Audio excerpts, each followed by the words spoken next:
County Republican, good afternoon. Michael Rendino, Bronx County Republican. Simon Schuman, Kings Republican. Frederick Humane, Manhattan Republican. Michael Michelle, Queens Republican. Alan Schuman, Manhattan Democrat. John Flatto, Brooklyn Democrat. Bianca Perez, Bronx Democrat. Marie Costello, Richmond Democrat. Executive? John Santel, Deputy Executive Director. Nina Crispino, Director of Personnel.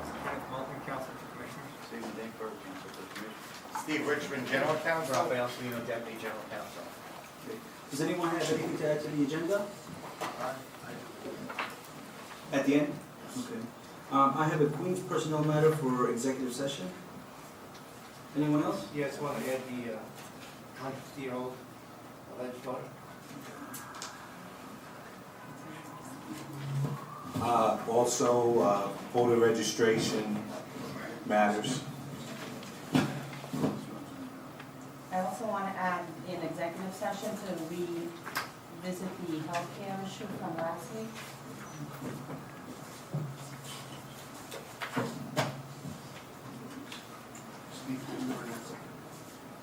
Okay, what we'll do is, I'm going to table the minutes from 10:14.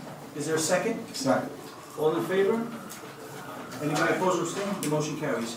Can we have Debbie LaBelle step up?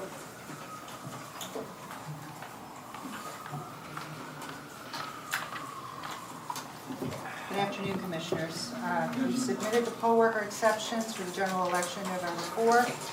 Manhattan is requesting 35 Spanish interpreters. Queens is requesting 15 coordinators. Staten Island is requesting 12 coordinators, 8 door clerks, 34 relief poll clerks, and 46 information clerks, all based on heavy voter turnout.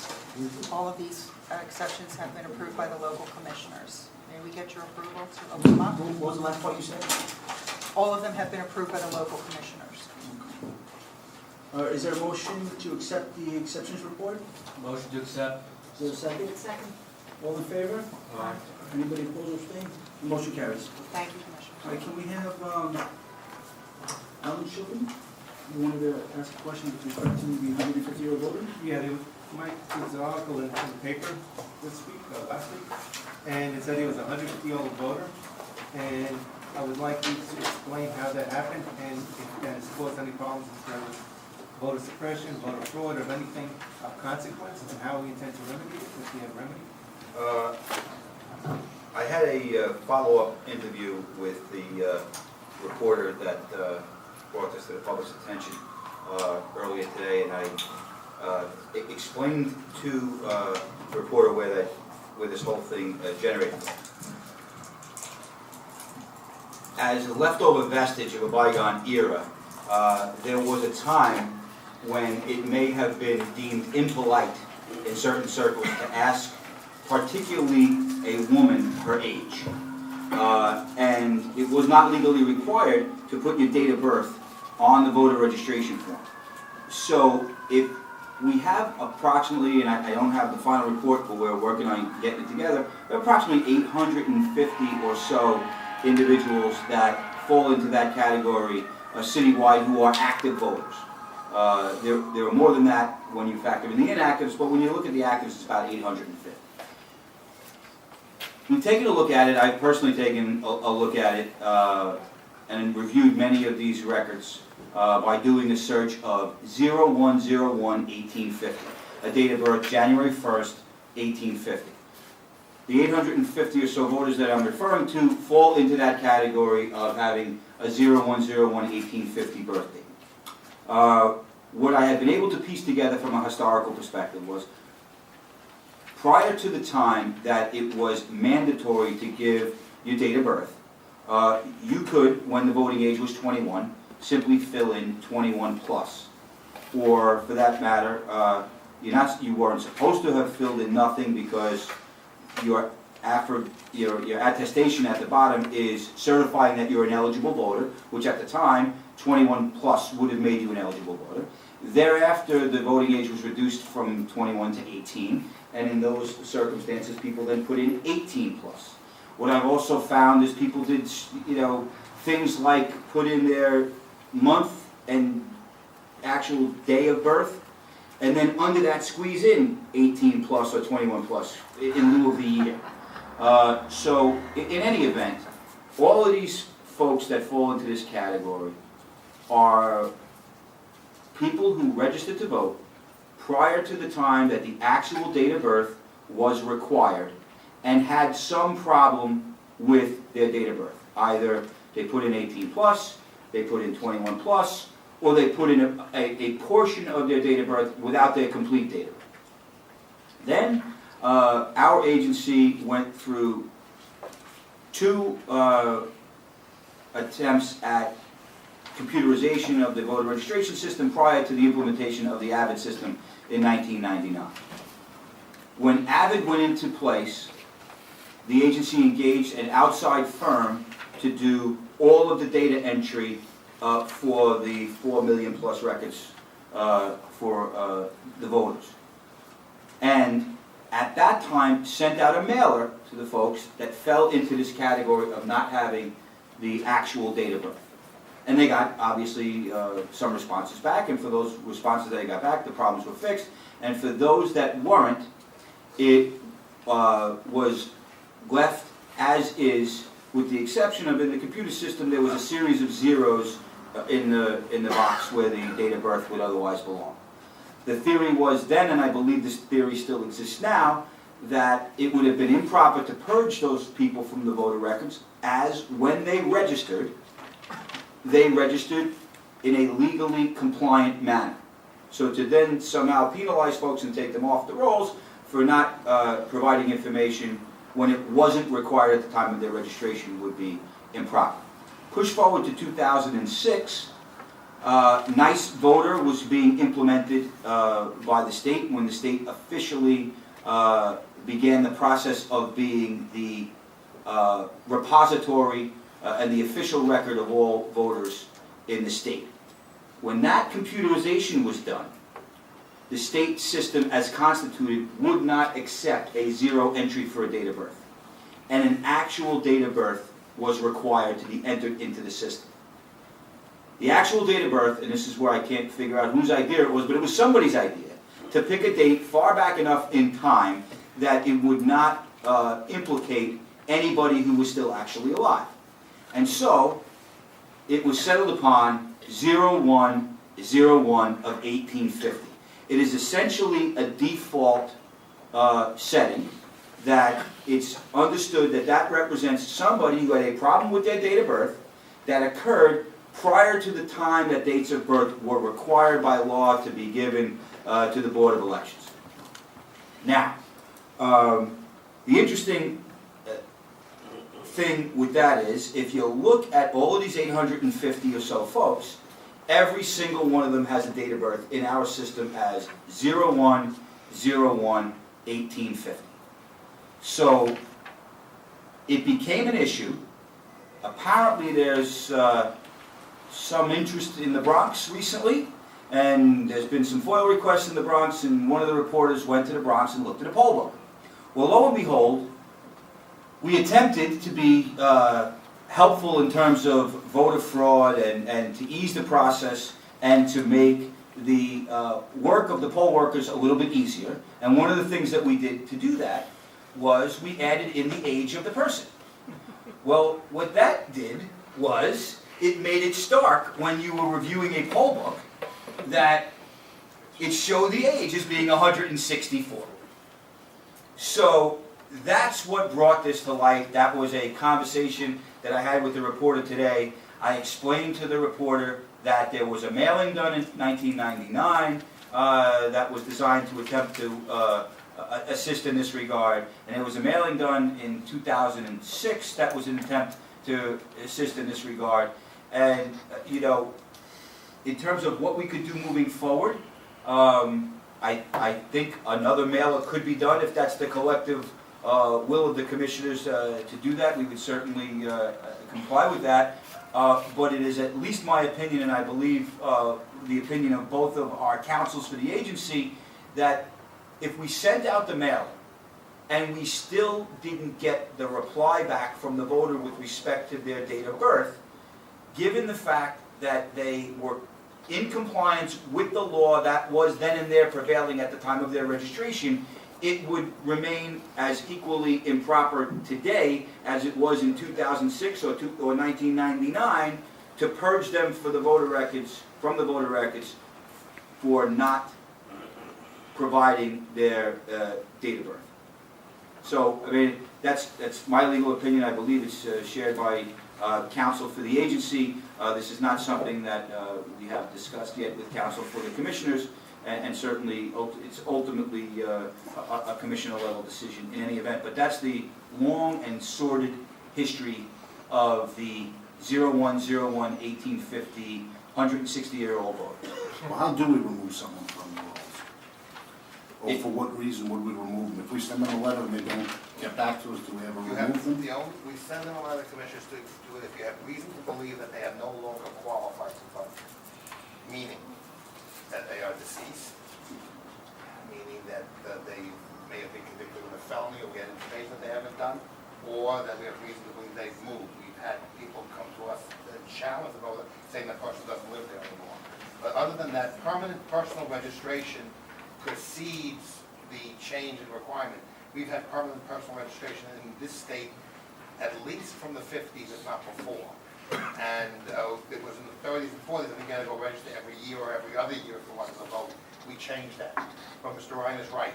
There was a convention, and you only had to put your age and not the date of birth on the registration form, and it was accepted, I guess, as practice to look 21 plus. So the fact is that the state, designing the new statewide voter registration list, didn't factor in this account, so then you had to put in the default date, and they came up with a default date. But legally, I don't think we have a basis. That default date had to be used statewide. I know, I'm saying, but the way they designed the No, I'm just system. saying, in 2006, That's right. when it did go electronic, and there was meetings between state and city, I'm sure the way the state board met with the city board, they met with all other counties who also had this, because if we looked at a few of the registrations, and a lot of these people still have their original, which means they have not moved, or if they did move, the only way we found out about it was through the post office, and that's done automatically. But you can actually see the box where it says 18 plus or 21 plus. It does not say date of birth. And just to piggyback on Steve and then on what Dawn said as well. The other, and I think we just have to draw, it's a little bit of a hair splitting, but not much. If you haven't voted in 2 successive federal elections, we can send a... First, when we get information, then the mail is returned, you're made inactive. And then if you don't vote in 2 successive federal elections, then you can be purged. But first, the post office has to say that if the mail is undeliverable, you don't live there. You don't get canceled, you get made inactive. Correct. So you're not technically, you would not be in the poll book, but you wouldn't be purged either. You're kind of in this limbo situation. But then, with respect to what Dawn said yesterday at our meeting, we looked at some records. I have subsequently looked at numerous records in addition to that, and exclusively on the ones that I've looked at. Now, admittedly, I haven't looked at all 850, but I've looked at in excess of 20 of these situations. There has not been a communication in this situation from the voter that would cause us to change the information in the system. If somebody moved, we have gotten the voter passive notification from NCOA through the post office to tell us that they moved, but it's not something with a voter's signature on it with a date saying, please change this information. It's actionable on our part because we're getting it from an official government entity, but only with respect to the address change and not with respect to changing any of the other information. Now, the other thing, I brought down a registration form because I think it's important. you know, there's a lot of talk about how we do things with information, but here's the reality. On our voter registration form, which is approved by New York State, actually we use their form, really, if you want to say it the right way, it says right at the top, next to an exclamation point. It is a crime to procure false registration or to furnish false information to the Board of Elections.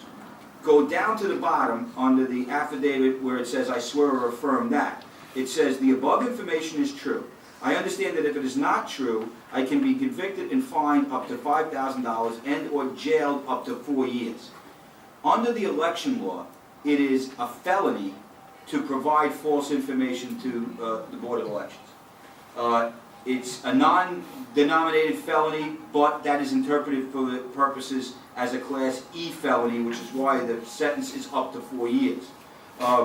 So, absent a document containing the swearing and affirmation language that's on the voter registration form, it's impermissible for us to change the information in the system. So if someone were to suggest that we should simply call up the folks, as the reporter did to me today, and say, hey, is this your real date of birth, 0101 of 1850? And they say, no, my date of birth is X. And he says, why can't you do that? I just called the woman on the phone. I says, well, what if I called your house and I got your brother on the phone, who happens to be a bit of a prankster? And he wants to say that you were born on February 15th, 1917, and he tells me he's you. How am I going to know? And then I got an, oh, I understand now. This is serious stuff, voter registration information, and we shouldn't be changing it, you know, willy-nilly or at a whim or by a phone call. And we certainly don't have the staff to send people out to 850 people's houses and ring the bell and say, hey, is this your date of birth? Call them and explain to them the situation and ask them to update and correct it. That you could do, wouldn't take their word over the phone as to what their birthday was when we were speaking, but we could have our staff start calling them, explaining to them the situation, as well as send them a letter asking them to just please update their records. Because Right. Isn't that one of the challenges that poll workers could use to challenge a voter? Birth date? I mean, what if someone says, well, you don't look 150 years old, and doesn't allow them to then vote on election day? Because What if the voter says, why do I have to update my records? The information was accurate at that time. It's still accurate now. okay, well then what happens when they don't let them vote? 'Cause they don't- No, we do let them vote. Commissioner, if they do challenge them, then all you have to do is fill out the challenge, or swear that I am the person I claim to be, and then you're allowed to vote. But all they have to do is sign their name on a second piece of paper, other than the book, and then the inspector's supposed to administer the oath to them. But there is no requirement to produce ID or updated information at the poll site. The procedure for a challenge is that you would ask, say, I don't believe you're Michael Rendino. You'll say, yes, you are. Then I said, well, if you want to vote, then you're going to have to read this oath, sign it, then I'm going to administer the oath. If you do that, take the hand, then you go vote on the machine. And then what would happen is, that would be then, the information would be verified once it gets back to the borough office, you know, the same way with any other verification process, whether it be affidavit voters or otherwise. And then they would look and see the date of birth being 0101/1850. We'd look into the system, we'd see they were at 18 plus, or 21 plus, or an otherwise incomplete date of birth that was given during a period of time when it was acceptable to give it that way, and that would be the end of it, and we'd move on. I have a question. All right, everything sounds there. Let me ask you, so when the reporter found this, by chance, did he call us first before he wrote the story? Or He called, no, before the story? Or after? before the story, and indicated that he was on a 5 o'clock deadline. I was, in fact, busy doing something else at late in the afternoon on Friday when he called, and there was communication with Ms. Vasquez. However, he went ahead and wrote the story before getting a statement from Now, is us. he gonna write a new story, or no? Well, I spoke with Page him 87? for 27, 28 minutes. I'm hoping that was time well spent. Okay. Well, it's an Yeah, explanation. Mike, has anybody, to Right. the best of your knowledge, been denied the right to vote because they're wrong? No. The first that it came to my attention that this 0101/1850 issue was an issue at all was, I guess it was Saturday morning when I looked at the emails. And I will say that it was Commissioner Michelle who was Johnny on the spot with that, and I appreciate his dedication to the agency under the circumstances. Yes, Did the reporter ask whether or not there was any plans on the part of the board to report the state board for violating and apparently committing 850 felonies by changing people's voter registration forms, which would be a equivalent of a Class C felony? And has there been any consideration to report that to the Department of Investigation here for any further investigation or action? Knowing Commissioner Humane as well as I do, I presume that that question is rhetorical. It's okay, that's enough of an answer. Something we can look at in the future is, Mr. Executive Director, earlier you mentioned that returned mail from a voter's address plus not voting in 2 successive federal elections, is that primaries and/or generals, or generals only? General. Only. 2 successive generals. Would be the grounds to remove that. Right. 2 full Full cycles, right. Yeah, it's essentially it's 4 years. Commissioner Plateau, that's the National Voter Registration Act provision for purging, so that first, the local board has to receive an indication that the voter is no longer at the address listed on the registration record. Normally, that's why when we do the annual information notice in August, when we get the returns back from the post office saying no longer living there undeliverable, that's why we hold on to them, and they're changed in the voter registration system from active to inactive status. Once that happens, then the clock starts. Then the clock starts. We have an interruption here. I'm trying to follow you, but I couldn't hear you. We annually, by law, have to send an information notice to every voter. That's most of the information when it's returned by the Postal Service saying that Steve Richmond doesn't live anymore on Bay Parkway. After the election cycle, we will go into the system and make those voters into inactive status, which means that names will not appear in the poll list book. But if they go to vote at the place where they're living at, they'll fill out an affidavit ballot, they'll be reactivated. That also automatically stops the clock for the 4-year inactive cycle.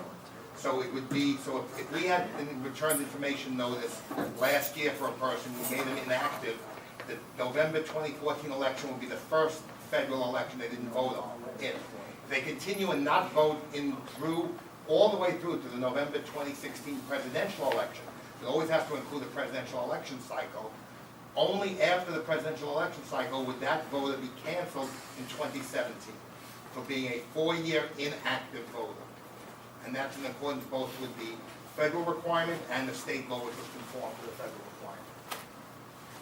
Commissioner Shimon, I know you were making a statement. Yeah, I'm thinking whether, if this seems to be a small subset, I don't know, I'm trying to think, and I can't right now, if there are any other issues similar to this one where it needs a little attention, but it's not going to stop anybody from voting, so on and so forth. Maybe in the future, if we can, in the poll book, put a code or a shading that kind of alerts the poll worker that there's an issue. And there might be 5 or 6 different categories. One of them might be update your voter registration, and that would trigger the poll worker to hand them a voter registration card. Something like that. Maybe it's something to think about in the off year. I know Don't stop anybody from voting, but if there's an issue with their voter registration or so on, and we know we're going to probably have contact with them at a poll site, that might be the time where they have to communicate with us and not just throw them on the trash and so on and so forth. Right. The one instance that I'm aware of that we do something similar to that is on a new registrant. If they fail to provide the last 4 digits of their social security number or their driver's ID license number, or fail to swear or affirm that they have neither a driver's license or a social security number, right?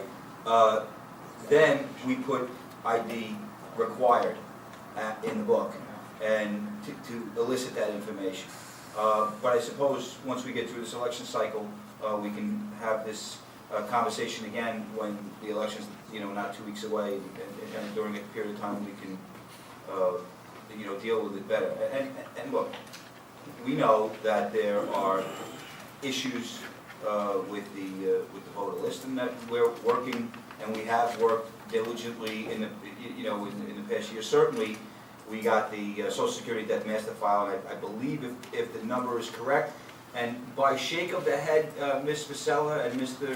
Ferguson, if you could tell me if I'm in the right ballpark, about 65,000 people were taken off of the list sometime after January and into the spring, who we got information from the Social Security Death Master File. So it's not like we're not looking at issues like this. But then, when you look at the timing of events, we did what we needed to do for the Social Security Death Master File. A determination was made not to do any type of, large mailing before we worked that list, because if we didn't work that list, then we would have sent out a mailing to 65,000 people when we in fact had the information at our fingertips to get them off the list without any expense. Then that took some time. We have some large boroughs, and it took time to work. How many records we get? 30 million from the feds, right? So 30 million records, names, potential names. Because what happens is you get the entire country, the entire Social Security Death Master File Index. They don't say, oh, we're just going to give you the ones in New York. They give you the whole country so that you can take a look and see if anybody that was here died elsewhere. That's the whole purpose of it. The problem with it and where it became limited was, according to the Department of Commerce, they informed me when we looked into it that years ago you used to get the entire record of somebody in the Social Security Death Master File. Now they only give you the address at the time of death, because to conserve server space in the federal government, they started purging out information that was no longer required. One of the downsides to that was it makes it difficult for us now to make a match, because we can't necessarily match up the person that died in Indiana with us if we only have, if we don't have their New York address and other elements don't match. So it's good. We were able to get 65,000 people that didn't belong on the rolls off the rolls, but it doesn't get us. We did some of that work, but then that pushed us right up against the, you can't take somebody off of the rolls within 90 days of a federal election, so now you had to count 90 days backwards from June to be our cutoff date. We then had about a 2-week window after we finished the June primary, finished up with voter history to make sure that these folks that we were going to send out our intent to cancel letters didn't vote, and it's not just dead people, it's everybody, right? Didn't vote and then revive their registration. They would not be on, we wouldn't want to send them an ITC when they just voted in June. So that left us about 2 weeks in July to send out our ITC notices before we start counting backwards from the November election. And if we were going to do anything on a larger scale, it didn't make any sense to me practically to try to impose that on the borough offices when in the middle of petitioning season, right after a federal, trying to get ready for a September primary, and the value judgment was made to put off any type of larger scale mailing until after the November general, and do it in 2015 when it's shaping up to be a relatively, I shouldn't even say it out loud because then we'll have 10 special elections. But if the election schedule goes forward with the way it is presently, we're not going to have a lot of contests in 2015. Although there's at least one person sitting on this semicircle that believes that the election in Richmond County that's coming up is in fact an important one, in 2015. Some others may not think so, but I always thought it was important. In any event, so that's kind of where we're at with that. And these list maintenance issues are issues, and they're being addressed, but there are limits to what we can do and how quickly we can do it. So you have confidence we're up to date with the SSDI list, and we will not have issues like we had in the last election in the OI report? We are as up to date as we can be, recognizing that the information that we got from the federal government is not as complete as it might have been, say, had we done this 6 or 7 years ago. When I spoke to the Department of Commerce, there was a change in how much information the federal government retains with respect to these things. And when they eliminated some of the information, they eliminated some of the categories that we would need to make the match of all the data. So we're much better than we were this time last year, to the tune of 65,000 people. To say that there are not people on our rolls that are in fact deceased would not be accurate either. But we're better and we're moving in the right direction. And as I said, given the quirk of the scheduling and the legal requirements that we have with respect to the June primary, counting backwards 90 days from that, and then the federal, the general election, which includes federal contests, counting 90 days backwards from that, we were left with this little window of 2 weeks in July to get out these ITC notices and get the cancellations done for those people who didn't respond to them, and still prep then for the voter information notice that had to go out in July, the poll books, in August, the poll books that had to be prepped for September, and now obviously November. So suffice to say, there is a lot of attention paid to this stuff, and we're working it as best we can within the limits of the statutes that confine us at times. And I'm not saying that they're unduly confining, but we have to recognize that in this past 8 months, we had 6 months of blackout time where we couldn't do anything, with the list. So, Mr. Ryan, I just want to be clear for the record, that's not the only step that we're taking to purge our files, correct? No. And as a matter of fact, greater attention has been paid to list maintenance, and after the election's over, we were going to discuss. I know that, and at the risk of being publicly referred to as a sycophant for highlighting the Queen's office.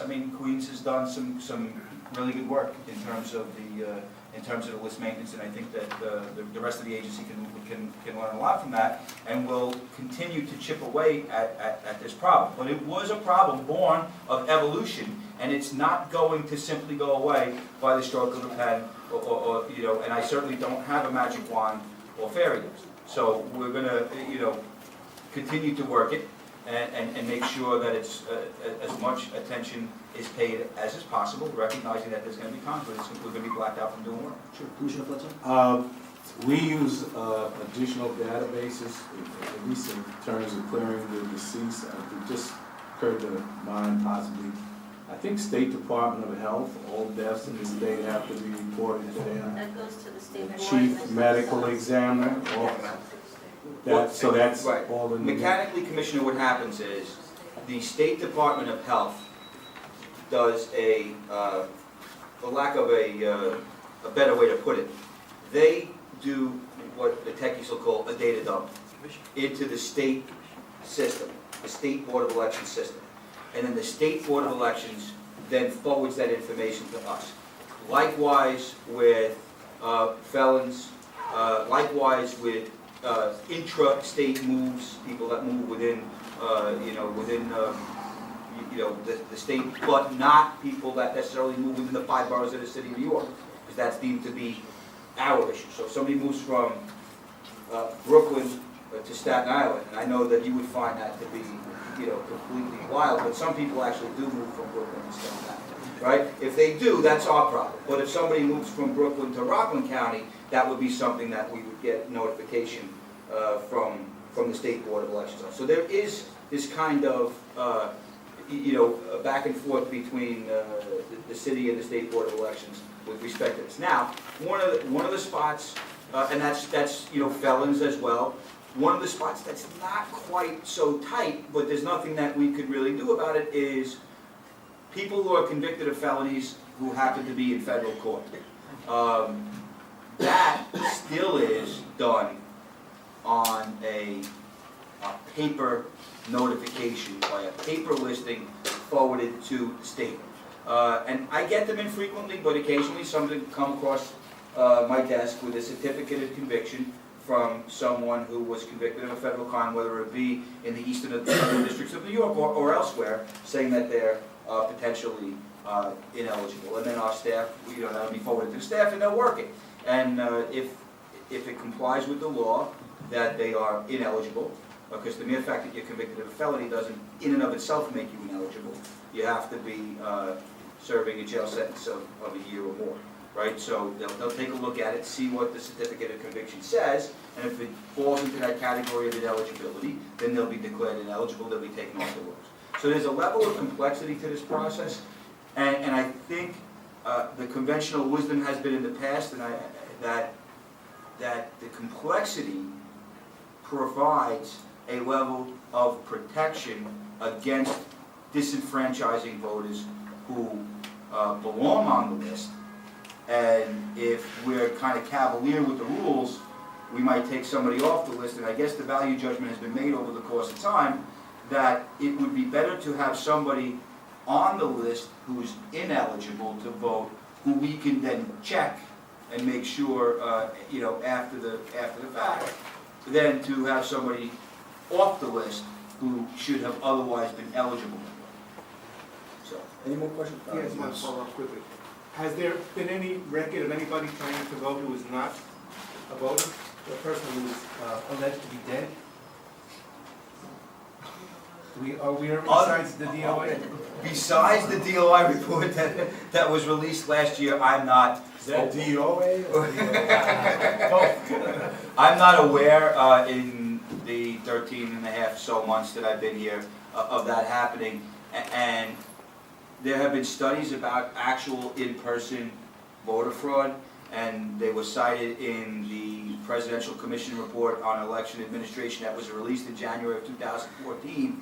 And the consensus, and I might add that although it was commissioned under President Obama, it was in fact a bipartisan report.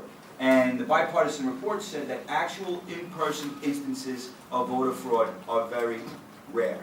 Where the instances of voter fraud, for those folks that might be advocating that we adopt a system like some jurisdictions where you have mail-in voting only, some states have that, I'm aware of at least one state that has that, the instances of voter fraud occur more on the mail-in than they do on the in-person because of the difficulty of proof that the person actually did it. The mere fact that I say that I'm Alan Shulkin and I sign a piece of paper doesn't mean that, you committed voter fraud. It might mean that I committed voter fraud, but then how do you prove it?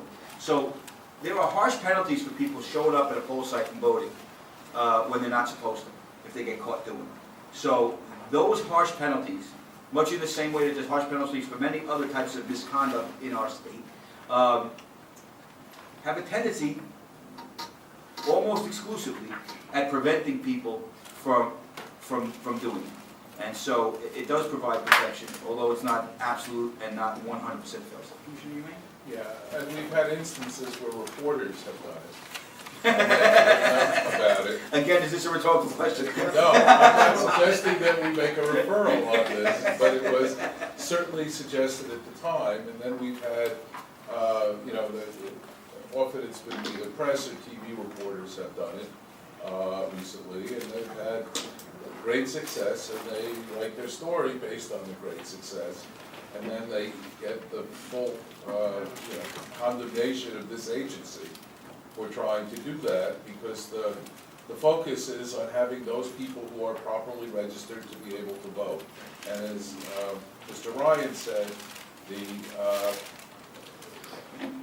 presumption is that people who show up are really those people, and we have a whole statutory system for checking. And unfortunately, one of the best ways to check is the age. So the fact that this is something that got sort of messed around with at one point or another is unfortunate, but at least in this state, we seem to be removing many of the safeguards in terms of checking. And some of the other states in the country have been employing more verification requirements that we have in New York State. So the current law is essentially what it is, and it's very limited checking that's done. There's no real ID requirement except for the first time somebody would vote if they registered by mail, and then almost any piece of paper with your name on it and your address would be sufficient ID for somebody to vote. And we did have a series of situations over the years where people were registering to vote that were not citizens to get a voter ID card, because that was a form of ID for people who may not have been either here illegally or illegally or whatever, but it was just an easy way of getting an piece of identification. So that is something that we have had reports about over the course of the years. I don't know how many of them actually voted, but because no one was ever able to determine to what extent that sort of stuff went on. Also, both of the major parties now generally have elaborate poll watchers to help avoid this. But historically, there have been instances in New York City where voters have been known to show up and vote for other people. It's happened. So we have to be vigilant to make sure that it doesn't happen here. Would it be possible to get a breakdown by borough of how many voters are affected in each borough by the 1850 date? Yeah, we have. Yeah, And a list possibly for myself and Commissioner Perez? yeah, Information, thank you. no problem. Any more questions on this issue? All right, Commissioner Flattoni? Yes, voter registration matters. Mr. Executive Director, you'll be testifying, I believe, on our behalf in 48 hours, and I was just wondering if there are any highlights in terms of what that commentary would be about, and secondly, if you think there will be any impacts of those two proposed pieces of legislation. One of them is going to increase the number of agencies that will be required. I think that's the Kalos bill to do voter reg. Do you see any impacts or implications for those two pieces of legislation for the board? Now, the second piece of legislation, I'm just short of blank. The second piece of legislation deals with, I know Kalos's bill deals with the additional agencies. And the second piece of legislation, so we're going to have one meeting. Yeah, what is the second? I drew a blank. Yeah, I did as well. The second piece. Well, I'll answer the first question, and somebody will guess what the second piece of legislation is. I don't know why I'm just not putting my finger on it right this second. But in any event, the Kalos bill deals with adding additional agencies, city agencies, on an expansion of local law 29. In addition to that, there was already a reach out prior to this from the mayor's office seeking for us to assist them in doing a better job with the agencies that are already covered. So, in terms of what we do, we send out for the local Law 29 agencies. We provide them with voter registration materials. There is not an electronic interface presently. But we provide them with voter registration materials as required. Those go into our system as a code D. The reason that, code 9, I'm sorry, not a code D, I apologize, code 9. The reason that there are privacy reasons why the code 9s remain as code 9s and we don't have agency-specific codes to track. For example, somebody who goes to the Department of Homeless Services, right, may not want that information known necessarily by someone else, and there's safeguards in place to ensure that the tracking doesn't get back too specifically, and also to avoid instances of a voter identification, to make a determination how somebody actually voted. So we have the code 9s, and give out the forms as required. We can generate reports, although it hasn't been something that's been our job to monitor, and I would suggest strongly that we don't volunteer to monitor mayoral agencies on how they're performing on a particular task. So we could provide information, and we will provide information because it's been requested by the mayor's office to provide information on how many aggregate code 9s we process given an annual year. But we don't have any way of judging how an individual agency is performing, nor do I think it's our role to do that. So the bottom line is, the KLOS bill would affect us by, we'd have to provide voter registration forms to more agencies. But it really is just a question of the volume of the number of forms, because the local law 29 agencies presently come to our facility and pick up the forms that they believe that they need. So they say, okay, we need X amount of forms, they're packaged and made available to them, and then they come pick them up. What they do with them, once they have them at their location, is their business, and I don't think necessarily something for us to monitor. Well, they are gonna come back to us.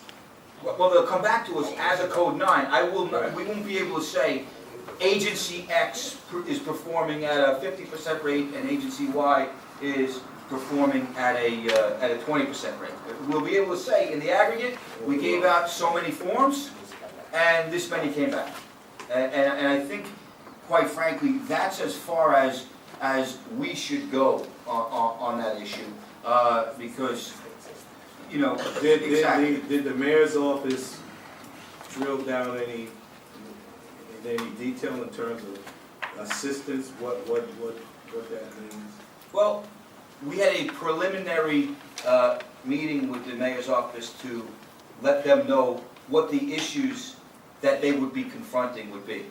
And basically, where we're at in terms of the electronic interface is right now, we put a PDF form, a non-fillable PDF form up on the website.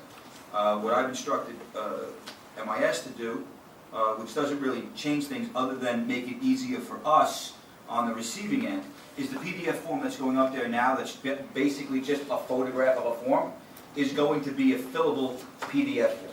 So that somebody can go on and type all in the information, and when we get it, we don't have people with bleary eyes at the last minute trying to read somebody's handwriting. It'll be printed up nicely, and it will still be signed, and it essentially doesn't change really anything. It wasn't ultimately a lot of work for us to do. And then the down the road piece of it is that eventually and it's probably 6 to 8 months off, we would be able to have a system potentially similar to the DMV system, which we get stuff electronically. The rub is going to be, at some point, as technology keeps breathing down our necks here, the rub is going to be, how do we capture what we call the wet signature? So there is a protocol in place that allows us to capture and use a digital version of the signature that somebody gives to the Department of Motor Vehicles. That is not expanded to the other agencies that we have to deal with. So even if we had an electronic voter registration form available, it'll be better than what we have now. It will be better than the fillable PDF form in that that information will come to us electronically and it'll be there, but it's still going to have to go through our process, not only for bipartisan review, but for ultimate importation of the signature that we're going to get on a form. So, but in any event, so that we're clear, the mandate that I received from the commissioners last week was that we would take no position with respect to the merits of the bill, but that we would simply provide information about any technical implementation and or process information with respect to Secretary Shaw. Now, when these new voter cards registrations come in, they either have to have driver's license ID or the 4 last numbers of social security. Correct. Do we check those last 4 numbers of social security to that person's name?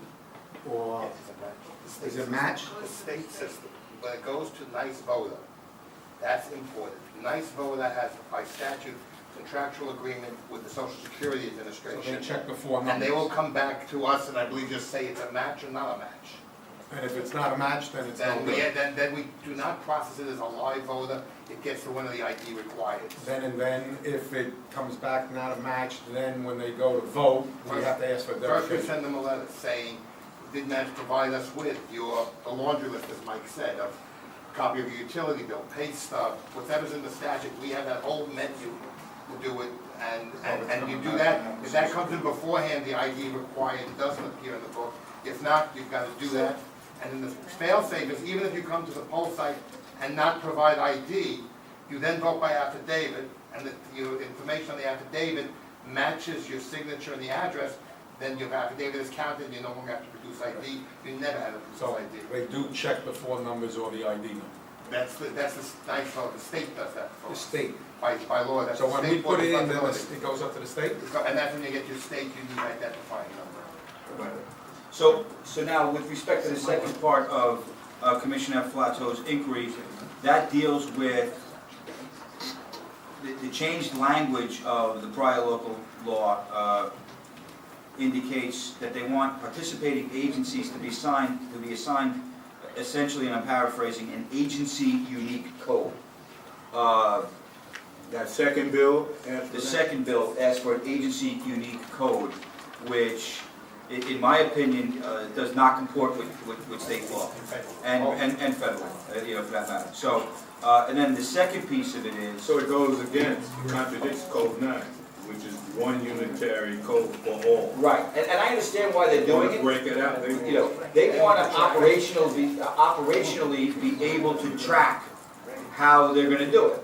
Or who's doing what, or not doing. Exactly right. So However, are you going to address that in your testimony? yes, and I believe I believe the mayor's office is going to address it as well, because although if it's part of law, right, there is a theoretical. You're saying it violates NVRA to do that? Is that what you're saying? Commissioner, both for the state and the federal, there was a deliberate attempt to prevent a stigma being attached if you identify the proper source. And if you will, I don't recall, but my first year here, there was a whole hearing in '99 that backed it. Nobody recalls your first year. So in '99. 1850. January 1st, There was the concern that specifically with respect and homeless persons receiving various services provided by the City Department of Health, by HHC, that they did not want to be identified that you picked up a form to display, and that's why what we've done was, and the 9 came out of local law 29.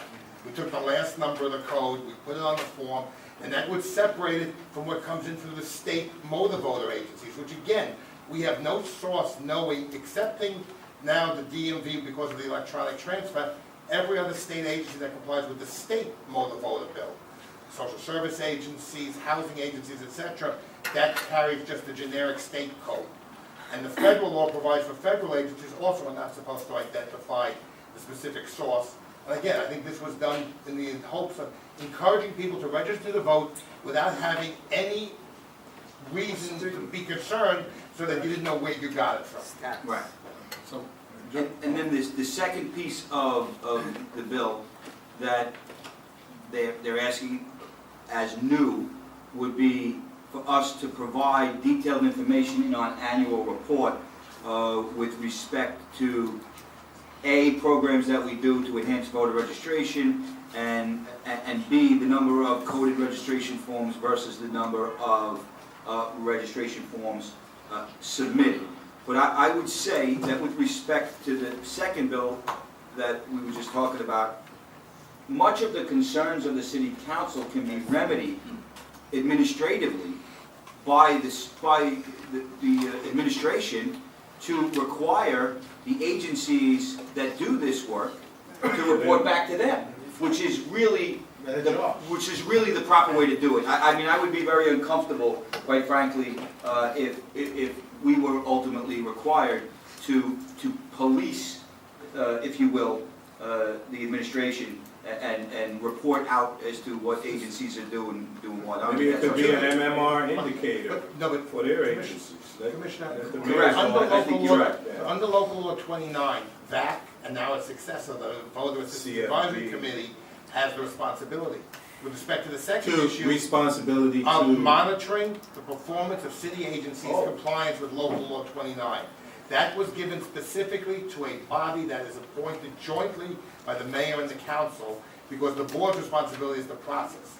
With respect to the other issue, I think it's preempted. Section 3-212-4B already requires us in the annual report to put in a description of the programs we do to meet our responsibilities under the election law. Who do we report to? In the annual report, which is transmitted to the council of the city of New York, so they copy to the state board. So the Right. council already gets this information. And just so that we're clear, it happened when I was a commissioner, and it's been brought up periodically. There's been efforts made by outside sources to try to get the city board to participate in the preparation of the mayor's management report. And We're listed in there. we're listed in Now. there. However, it is clear that we are not a mayoral agency, Right. right? And so, I'm clear about that. because of that,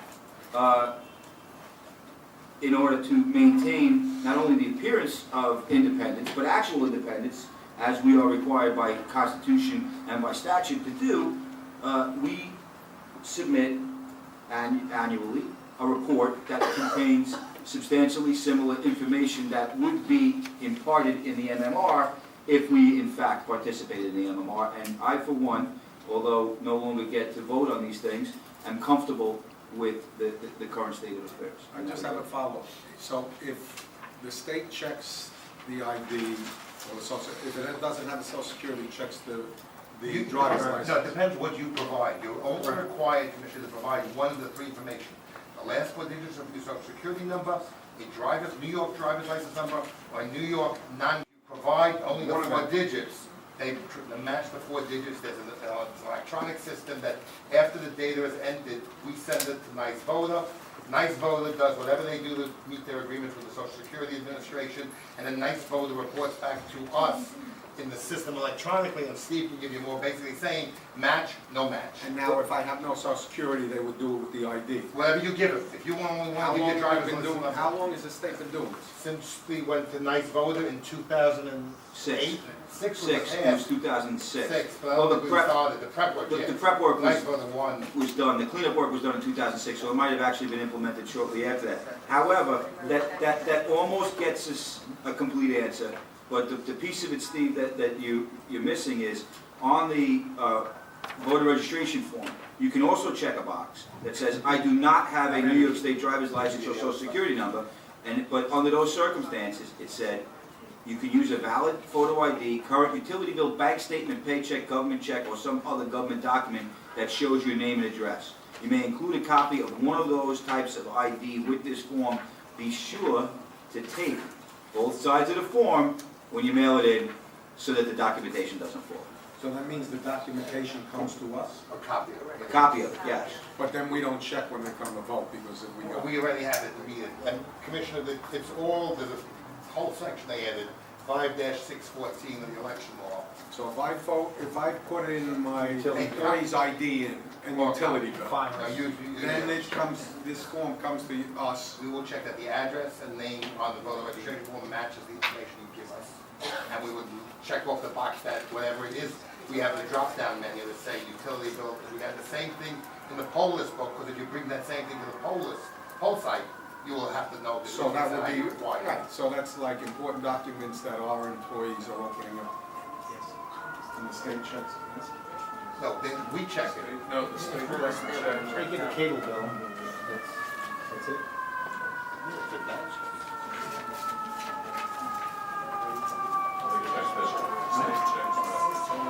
The first time a new voter shows up, they have to bring that documentation with them. Commissioner, the only time the requirement of ID required will appear in the poll list book is if you registered for the first time via mail and you did not provide Social Security last four digits that matched, drivers and non-drivers that matched, or one of the alternatives. When we process that form, we will then send you a letter saying you are missing the following information. Please provide this information, otherwise you will be asked for ID the first time you vote. We've gotten better at that point. Again, the vote, and there's a plastic card that the inspectors have with all the acceptable forms of ID. So if that says that at the poll site, and as I said, the default is even if you show up at the poll site with nothing, you'll vote by affidavit. And then if your signature matches the voter registration form and you are otherwise eligible to vote by an affidavit, you'll be counted and that will constitute the ID check. And that's all by statute. None of this was administrative. This was negotiated as a result of following the HAVA adoption to make these requirements for first-time voters who register by mail. Anything else on this issue? Commissioner Rendino, you My have cup runneth over. an issue for the agenda? No, that was the SSDI, which he answered earlier, so there you go. Thank you. All right, thank you. So is there, I make a motion to go into executive session for Mr. Queens President? personnel, executive and Bronx President? personnel, and Brooklyn personnel. Mr. President? No, we'll do that after. Just give me a second, Mr. Flax, I heard you. So we have Queens, Bronx, and Brooklyn personnel for executive session. Mr. Flax, please step up. Yes. Ready, bad voice, hope you can hear me. Commissioner Alan Flax. I'm as much a commissioner as you are. In fact, even better. I was elected by unanimous vote of the New York City Council to be a commissioner. You should see the letter I got from the City Council. Anyway, I have 4 things to mention, and if you'll just listen, 15 seconds each. But first, some things you were talking about. I was listening, despite rummaging through papers, all going on, and this is reminiscent of when B. Dolan was executive director, and much of this was done then. I don't say that you should know what was going on back in the 1970s, but all of this was covered then to a greater or lesser degree with modern updates.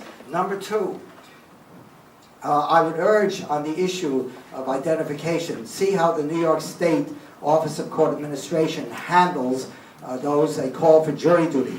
A number of years ago, they expanded their list to include welfare recipients, and they protect those people and all the other groups they go to, driver's licenses, board of elections registration, so forth. I think there are 4 or 6 major categories.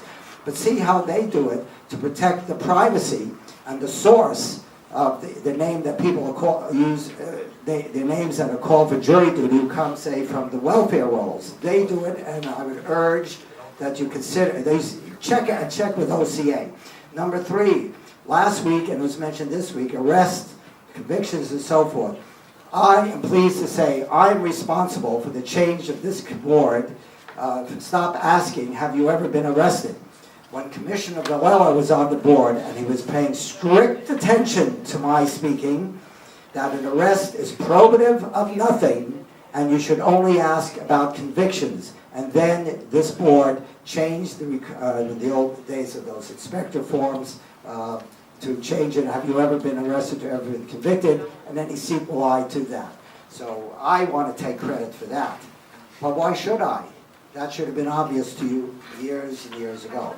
All right, finally, I raised the issue about getting 2 copies of voter notices, and I want to say that last week, Mr. Ryan and I spoke for some time, and he explained a bit to me, and his explanation was satisfactory, and I am satisfied with that. Number 2, I'm glad to see that you are going back to using 2 tapes at the polling place. 2 tapes will be printed out, from 3 to 2 to 1 to 2. So this is good. Thirdly, I can't find it, but I did show Mr. Ryan and others the badge that the New York City Civil Court uses, pulls off, which is very nice. The adhesive doesn't adhere and destroy your clothing, and it has a tab at the end coming out that they bend under, so you can put your finger underneath there and pull it off as well, and it has a day, like Tuesday, on it, which turns pink, I guess within 20 hours afterwards, so you cannot use it for another day, you have to come back and show ID. And your badges that you use here, the paper things with adhesives for which there are no known solvents, are really bad and destroy people's clothing, and in the case of Commissioner Bustella, her hair. She'll explain that to you. Finally, on water, there is a movement at some of the Democratic clubs in New York County to require people like you and city council members, when you have hearing, not to drink water that's imported. You're drinking Maine water. Nestle bought Poland Spring, and they use various springs in Maine. You can see it on the label. But use New York City tap water. As public officials of the city of New York, you ought to be drinking the water from New York City, not Dasani, not Poland Spring. And I'll just mention something of interest. Anybody know Charles Sturkin? Does anyone know him? Nobody knows him. Well, former counsel of the Buildings Department, now he's with the DEP. And one of his things is water.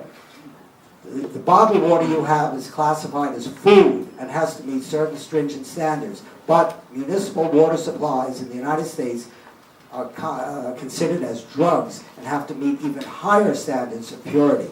So keep that in mind. Anything dirty out of your tap at home probably is because of the landlord now replacing the 200-year-old lead pipes that were left over from Roman times. But water from the mains is pretty good, especially since it's coursing so much and impurities are washed away. So how about using New York City water instead of taking something from Maine? Thank you very much for listening. Motion to move to executive session for personnel. Second. All in favor? For all those who won't be here, we'll be meeting next Tuesday, October 28th at 1:30.